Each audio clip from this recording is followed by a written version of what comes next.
Hi, I'm Bob Filner, Chairman of the House Committee on Veterans Affairs, and we're giving our second legislative report here on October 28th, 2008. I think the biggest achievement of this Congress, and maybe for, in many Congresses, has been the GI Bill for the 21st century. The educational benefits that we passed are going to cover almost the full cost of college, certainly the full cost of any public institution in any state. For 4 years. In addition, there's a stipend for books and living expenses that goes along with that.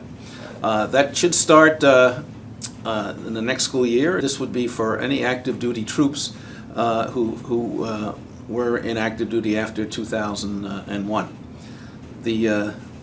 A big new benefit in this is the fact that the Guard and Reserve units, having been activated for the war, will have equal benefits if they were in active duty also. And in addition, if for some reason those benefits are not used by the veteran, they are transferable to the spouse or the children. To be able to transfer those benefits, you have to be in the military for at least 10 years. And then those benefits are then transferable if you have not used them to your family, your spouse, your children. But it's a 10-year minimum requirement to serve in the armed forces. In addition, we added a housing provisions later on in this Congress, which finally, after many years, makes the VA home loan program actually relevant to the real marketplace. That is, the values of loan and refinancing were too low. We've raised them to over $700,000, so they should be able to handle any situation. In addition, we lowered fees, lowered equity stakes that are necessary. So if you have a problem with your mortgage, the interest rates, it would be good to check out the VA now. Before, the VA was, as I said, irrelevant.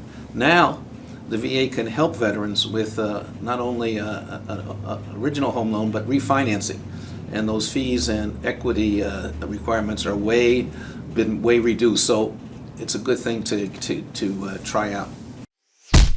One of the other, I think, achievements of this Congress has been to widely expand our access to treatment for our soldiers, whether in active duty or the Guard or Reserve. As you know, half of the fighting forces in Iraq and Afghanistan have been National Guard and Reserve units. We have made them, as well as active duty troops, eligible when they return home for 5 years of unquestioned access to the VA healthcare system without any proof of service relationship or anything. You have automatically 5 years if you served, and that includes, again, the active troops, Guard, and Reserve. In addition, we've tried to get the so-called Category 8 veterans funded, although the VA is still resisting that. We've provided money to deal with low-income veterans who are not service-connected particularly, to have access to the VA system. We put in the last 2 years more than $17 billion worth of new money for health care. That's a 40% increase, which is unprecedented in the VA history. And the main purpose of that was to expand the resources for mental health care, both for our newer veterans and for our older veterans. And as I go around the country and visit various VA hospitals and clinics, I see that there have been at a given hospital 40, 50, 60 new hires of those who can help with the mental health. The rates of PTSD, post-traumatic stress disorder, and traumatic brain injury are very high from the soldiers coming back from Iraq and Afghanistan. And we simply did not have the resources in place to handle all of the need. I hope now that we're getting there, but obviously we have to keep a close watch to make sure that the resources match the needs. One of the biggest embarrassment of the VA, I think, is the over 800,000 claims backlog. That is, there's that many backlog claims for disability pension. This is an insult to veterans to have that kind of a backlog. And we legislate a new way to look at this. We hope it gets tested, and we can, in fact, make it applicable to all claims.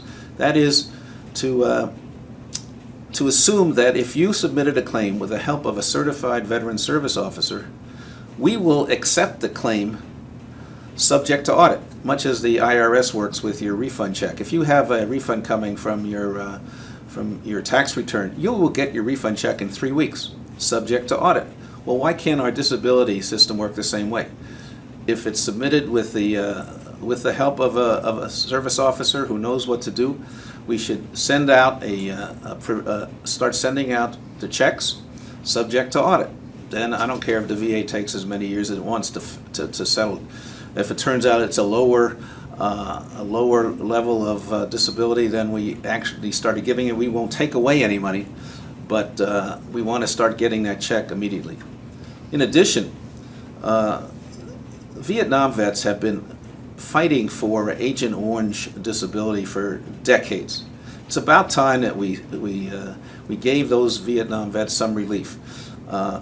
All the presumption stuff that is necessary, it doesn't make sense anymore. I would like to honor all the Agent Orange claims that have been submitted, whether the boots were on the ground for a soldier, whether they were in the blue seas off the coast, whether they were in the blue skies above Vietnam, if you were in Laos, Cambodia, Thailand, or even in Guam, where shipments that were being handled probably had Agent Orange exposure from that. So I would like to just get those off the books. There's probably several 100,000 of them, and give some measure of justice and some measure of relief to those Vietnam vets who have been fighting so long for their disability claim. Another major problem in the VA, and it has been there for decades, is the lack of ability between the Department of Defense on the one hand, the Veterans Administration on the other hand, for them to communicate electronically. That is, the medical records are in two different systems. And if you were injured on the battlefield in Iraq, and it's in the DoD health system, the VA doesn't necessarily have access to that. And that could be a matter of life and death, frankly. So the two systems ought to be talking to one another. And it's frustrating that they're not. I had suggested that the president just call in Bill Gates from Microsoft and say, can you help us? And he would say, yeah, I'll do it for free in 90 days. But it turns out that Microsoft executives heard me say what I had just said, that we could probably do this very quickly. And they said they already have a system that can combine the two. And so they're in talks with both the VA and the DoD to get those systems talking to one another. I hope that early in 2009 we can finally have that so-called seamless transition between your active duty and your veteran service. I would like, in fact, to see your DD-214, your discharge form, serve as the entrance form for the VA. So you only have one thing to do, and we're also testing out the one physical exam. The Army will give one when you leave, and then you have to take another one for rating when you go to the VA system. That ought to be one set of physical exams rather than put you through two. So whether it's medical records, whether it's exams, whether it's the application for the VA, we're trying to make this, in the overused term, a seamless transition, but I hope we can make major strides to get there in 2009. Yeah, this has been Bob Filner, a congressman from San Diego, California, and chairman of the Veterans Affairs Committee in the United States House of Representatives. We'll be back in a few months. We're going to have a new administration soon, and that means new leadership in the Veterans Administration. That means hopefully a new burst of energy and enthusiasm to serve our veterans, because we have to thank them every day by making sure the resources are there in the Veterans Administration, hospitals, clinics, etc. So we look forward to seeing you in 2009 and serving veterans always better and better.